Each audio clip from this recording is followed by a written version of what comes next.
We're good? Okay, questions for Kenny?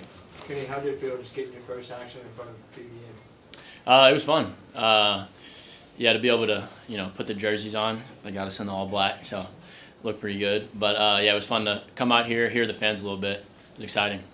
Kenny, you were obviously down, I think, 3 or 4 of your top receivers today, but just what we saw today, how does that translate to the fall, I guess, from fans or what they want from this offense? Yeah, I would say, I think I mentioned it before, but we have a really deep wide receiver room, and I think that was on display today. We could have put the ball in their hands a little bit more from a quarterback standpoint, but I think on the team that I was on, it was probably all freshman wide receivers, and they can all go. So even with, like you mentioned, the older guys not playing today, there's still a lot of firepower, a lot of explosiveness from the wide receiver room. There's not the coaches aren't shy about Willie Rodriguez's talent, talking about how he's an NFL player. Can you just talk about the connection that you guys have and kind of you guys showed it out there today? Can you just talk about that connection? Me and Willie, we've gotten plenty of reps together throughout spring. So stacking days, starting from winter workouts, throwing on the weekends. I feel like we have a lot of good connection. And then, as spring has progressed, after each practice, after whether it be a play I threw to him or I didn't throw to him, we're always going up to each other, talking, being like, maybe on this play, if they do this, let's do this. And then, it's shown up over the, last half of spring ball. We've been, on fire. So, Kenny, you saw you were able to kind of get away from some of the big guys. They caught you a few times as well. But talk a little bit about your legs. Are you a dual threat guy, maybe sneaky athletic? Kind of describe your game athletic-wise. I don't know if I would say dual threat. I don't know how I would describe it. But, I would just say, obviously, first a passer, but then I feel like I do have the athletic ability to, if a play breaks down or if, there's a guy in front of me, the ability to make a miss and just kind of, make a play happen. Kenny, how would you evaluate just learning this offense and how things went for you in the spring? There's a lot of, as y'all know, a lot of firepower in terms of the coaching staff, especially offensively. So, they built the offense.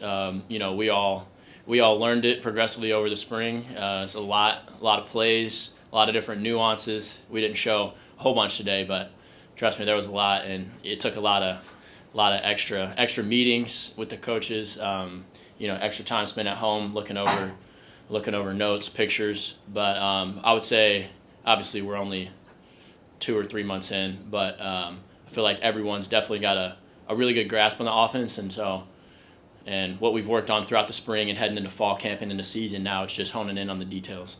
Entering into the spring, what did you prioritize as, like, I want to make sure I have this down pat by the spring game, and do you feel like you accomplished that? The main thing, I wouldn't really say it was more so football. It was just connection, which is one of our DNA traits. Connection with, tight ends, wide receivers, O-line, running backs, making sure everyone's on the same page. Because if everyone's, doing the same thing right, generally it's good outcomes. So I would say connection with teammates, and then main thing is just kind of learning the offense. I feel like that was just the biggest obstacle as for everybody because everybody was new. So that was the biggest obstacle, just being able to learn the offense, translate it, and then, when a play is called, just being able to picture that in my mind and then go out and execute. Kenny, can you break down how the touchdown run you had kind of unfolded through your eyes? Yeah. We had a little quick game concept and then progressing to, a deeper concept. And, generally some teams in the SEC, like our team, they play a certain coverage down in the red zone where it's pretty hard to throw the football. So technically the best play is a quarterback draw. And, although we don't call it, it's kind of built in to where, if the play doesn't work out, no one really has the quarterback. So, being able to take off and utilize your legs in the red zone, the low red zone, against certain types of coverages are pretty viable. It's a pretty viable option. So just knowing that pre-snap, so it's like if that's not there, I know I can run the ball. Was there any thought that you were maybe going to die for the pylon at any point?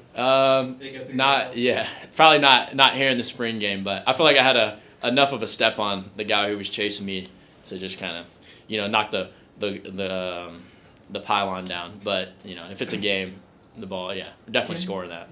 Having 15 days to work against the Jay Bateman defense, what's it like from the quarterback's perspective? The looks you're seeing?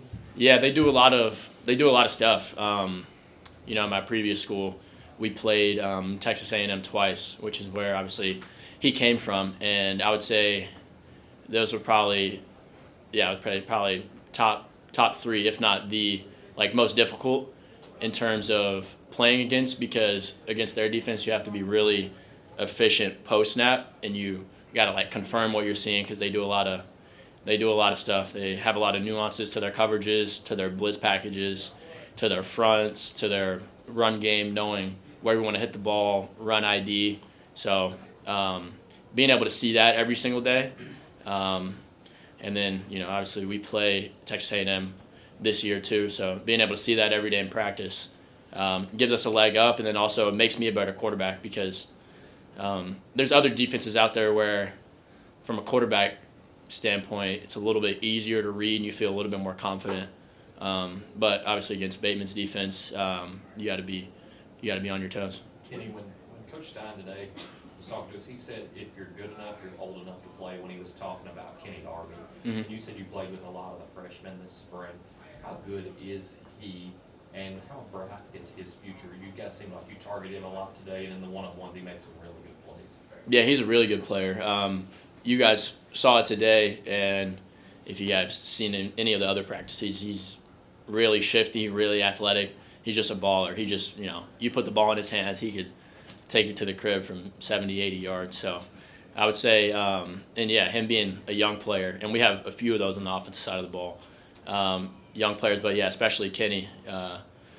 He can create space, he can burn you, and he's also just super explosive. Kenny, what is your impression of McQueese Humphrey Grace? On who? McQueese Humphrey Grace.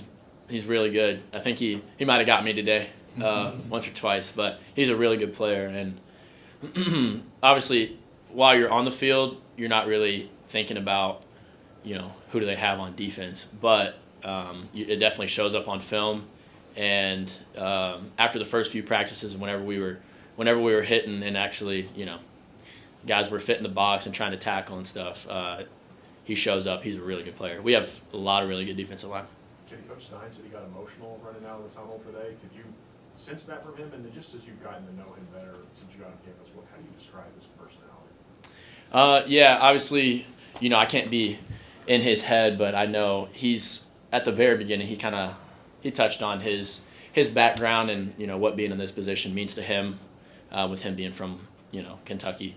So I feel like that's pretty. I would expect that kind of out of him. But what was the second part of the question? It's his personality. As you've gotten to know him, what kind of coach off the field is he? Yeah, he's a very. I don't know if players coach is the word, but he's very relatable.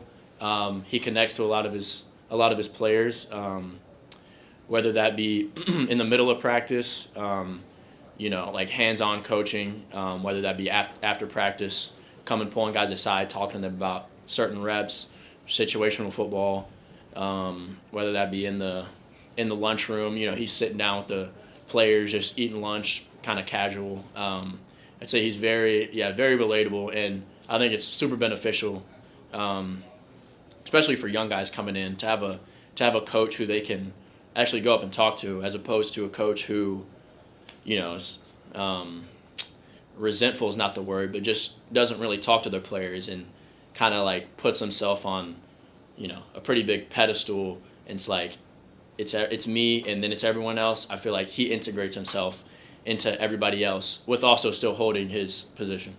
Okay, folks. I'm sorry, last one. Kenny, without Lance Hurd today, how do you think your offensive line played in front of you? I think they played good. Obviously, no one played perfect today across the board, me included. So everyone has stuff to fix. But I feel like we have some really, really good offensive linemen, and I think that'll show for sure in the fall. Okay, folks, thank you very much. I'll have Ty in momentarily. Thank you, guys. How do you grade you guys coming out of spring? Where do you feel like you're at? I feel like we take a lot of steps forward. Obviously, I don't feel like we're anywhere where we need to be for the season, but I think we've taken so many steps forward, and especially with it being a new system for everyone. Man, I'm proud of the guys, and everyone knows that we got to get back into our playbook. And this week we got workouts, but still just doing a little bit extra just to get 1% better every day. But yeah, I'm proud of the guys for real. Ty, you were a leader last year on the team, and of course as a senior, so one of the guys that held over from last staff. How does the leadership in the locker room from some of the top players look different maybe than last year? I think, if I'm being honest, I think we had a lot of good leaders last year. I really do. But I think this year it's about like being a little bit more vocal, and holding everyone to the same standard. Like if our locker's dirty, you're gonna have to tell your person that the locker's dirty. Like there is no more, that's my friend, so I'm gonna let him slide, or oh, he's just having a bad day. Nah, like it don't matter what's going on. You have to tell them that their locker's dirty and to clean up, because it's the little things like that. Little things amount to big things. So I think that's the difference this year. You talked about the new system and everything. What is it like being coached by Jay Bateman, or what is he providing to the group and to you as one of the older guys on the team? Man, that boy, he provides energy, a lot of energy. Every single day we step into the meeting room, a lot of energy, and I love playing for him, man. I played for a great DC before in Brad White, but I can honestly say that this is another great guy that I'm playing for with Jay Bateman. And I love his scheme, everything he lets me do. He lets me roam, he lets me go make tackles and make plays on the ball, which, at the end of the day, I want the ball in my hands on defense. So, but yeah, he's a great guy, man. And I think that's what he brings the most. He brings a lot of intelligence to the game. He teaches us a lot of nitbits and stuff like that. And yeah, I love playing for him, for real. And then on the other side, what's it like going against the Joe Sloan, Will Stein offense in practice, and guys like Kenny and everyone trying to make plays against you? A lot of explosive plays, for sure. A lot of explosive plays, a lot of misdirection as well. And it's good to see that, because we're going to face a lot of good teams that have the same, not the same scheme, but similar schemes in the fall. So it's always great to see like a high-power offense that, could move down the field at will if they really wanted to. So, we got to buck up and stop them. Does it feel different as a defensive player playing for an offensive-minded head coach now versus a defensive head coach that you played for in the years so far? Nah, not really. Yeah, not really. I love Coach Stoops, but Coach White, he usually ran a lot of the defense. So, it's the same way here. Coach Stein, he's involved with both sides of the ball, but obviously it's Coach Bateman calling the shots on defense. So, yeah. Saw your linebacker group in front of you playing is kind of young. Just talk about how they have, performed this spring. Man, first I got to give a big shout out to Grant Godfrey.